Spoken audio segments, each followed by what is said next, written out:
அப்போ சரி, உச்சிகா பயிலுக யாரும் இங்க இல்ல, பண்டிகையை கொண்டாடுகளே. அந்த சாம்பார் பயிலுகளோட தொல்லை இனி இந்த டோபிராமாக்கு இல்ல, அதுவே போதும். அவனுக்கு பண்ண வேலைக்கெல்லாம் இனி நரகத்துல அவனுங்களை வறுத்து எடுத்துட்டு இருப்பானுங்க. வேதனையா இருந்தாலும் எனக்கு அது ரொம்ப பெருமையா இருக்கு. வில்லேஜோட நிலவரம் என்னன்னு பாப்போம். என்ன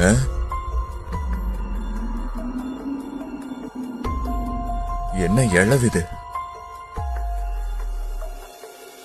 வில்லேஜோட நல்லதுக்காகவோ என்னோட நல்லதுக்காகவோ உன்னோட கிளானியை நீ மொத்தமா வலிச்சு எடுக்க வேண்டியது இருக்கீட்டாச்சு.